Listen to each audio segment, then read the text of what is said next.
Today, B'ezrat Hashem, we're going to continue in the letters of the Ramban. We're going to discuss the next thing the Ramban mentioned. The Ramban says that a person should always accustom himself to speak gently to all people at all times. The meaning to say that no matter who it is or who he's speaking to, no matter what the situation might be, as easy as it might be to say, it's for sure harder to do. But the Ramban's advice is to speak gently all the time, right? Don't let situations catch you by surprise. It's like before a crisis hits, try to prepare your mind how you would react. Just like a person, imagine he's driving in the snow, there's a lot of snow, right? You're careful from the start not to put yourself in that situation where you lose control, right? So to also you have to make sure that you're always prepared mentally to know not to surrender to situations. Always speak calmly, even in the situations where it's very difficult. Try to speak calm. When you speak calm, it keeps you away from being angry. It keeps you away from losing yourself. Ramban here is trying to teach us how we can maintain our peace of mind under all circumstances, even in tension-packed situations. Even when the atmosphere is very difficult, and you must even in a situation you have to confront somebody that's your enemy.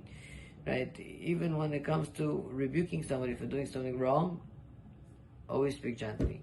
Whether you're a teacher that has to deal with children, whether you're a parent that has to deal with a child, whether you're an individual that has to deal with a difficult worker, or anything in any situation, always try to speak gently to every single person. Lechol adam, the Ramban writes. It means that what you have to treat people with equal respect and sensitivity. It means you have to be sensitive and treat people equally, right? But this, you need to prepare yourself mentally to tell yourself to understand the importance of being tranquil, to be calm. And therefore, when you understand that importance and you tell yourself that you always have to keep your peace of mind in order to be able to function like a normal person, so you sort of prepare yourself mentally that if a situation comes about, it'll be easy for you to deal with. The Rabbeinu Tam writes something similar in one of his letters. He says, why is it that many people have a hard time dealing with a lot of challenges in life? He says, because they have very high expectations. He says, but if a person will tell himself, life is meant to be difficult, life is meant to have its challenges, life is meant to have all of its ups and downs. All these things are normal. These are just tests in life that are there to make a person grow, there to make a person better and greater, right? And there to complete a person, is there to help a person fix himself. That's what life is. Life is meant to be difficult. It's not meant to be a walk in the park. Right, so the Rabbeinu Tam says when a person understands that and he is mentally prepared for life, then even when things become difficult, it becomes much easier to accept, because he doesn't have those high expectations where he thinks everything is going to be a bliss. So it says also over here, a person is to mentally train himself to speak calm under all circumstances. React calmly even to someone who just insulted you, right? If you have children that are young, or a spouse, or a friend, or an enemy, or anybody that might have insulted you, whether they did it accidentally, or whether they did it in a conversation where they were upset at you about something, whatever the situation might be, every situation that you're in, right? Try to remain as calm as possible, right? Even when somebody is irritating you, right? They have a whole bunch of little kids that are just irritating you with all of the stuff. Even so, you have to make sure that you speak calmly. Stay calm. Don't lose yourself. Like at the end of the day, what are you going to gain? Right? By losing yourself. Right? It says, when it says all people, that means even the people that you take for granted. Who are the people that we take for granted? Like everything in life. You get used to something, you take it for granted. You get used to someone, you take it for granted. It's human nature. Human nature is that we take things for granted once we get used to it. Right? But it's a defect. It's something that we have to work on. It's not something that, oh, this is human nature, so it's a good thing, so let's just go with it. No. It's obviously, getting used to things is one of a person's enemies, because when you get used to things, you take things for granted. And a lot of times the things that we take for granted are the most precious things for us that we're not supposed to be taking for granted. Right? It says, for example, your parents, your spouse, your children. These are things that we take for granted.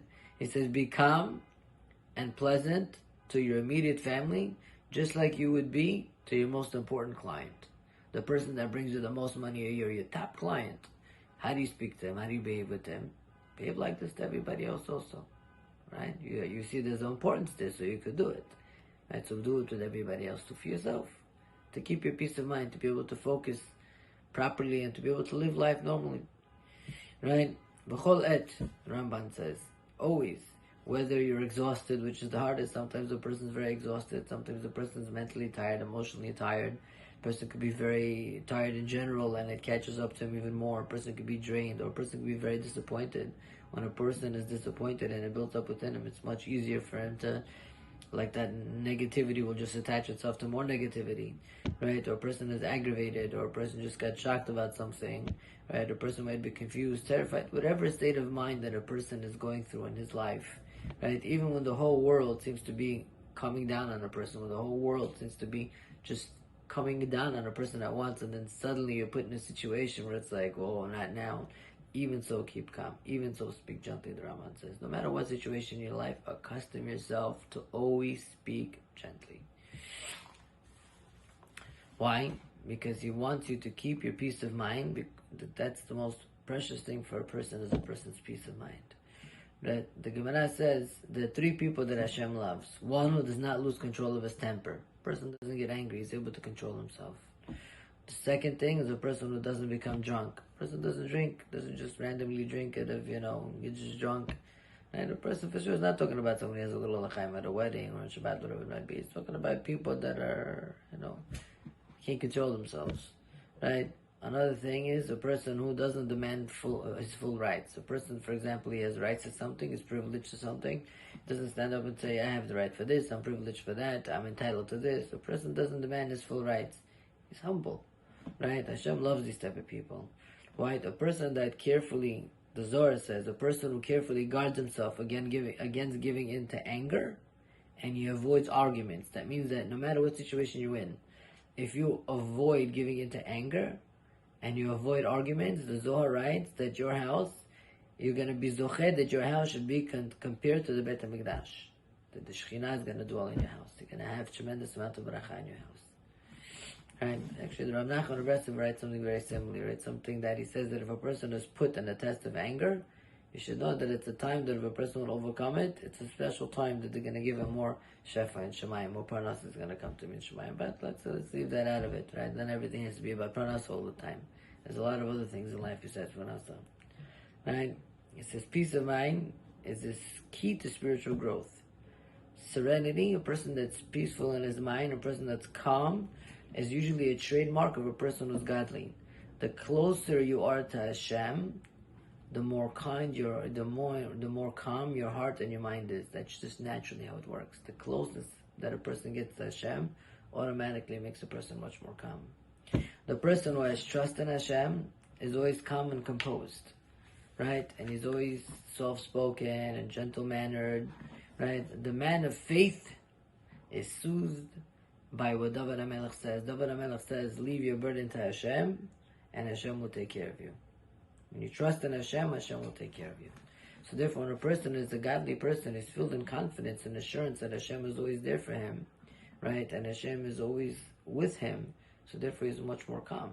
The Shulchan Aruch says that if something bad happens to a person, Shulchan Aruch says, with the same simcha, like you would say Shechianu, if he would, right, or Atov Amiti, if you would buy a house or something like that. Which is, it's difficult because it's two opposites. But at the same time, the Shulchan Aruch writes, because for tzaddikim, they understand that even when something seems difficult or seems bad, it's really good. Because Baruch Hu only does good.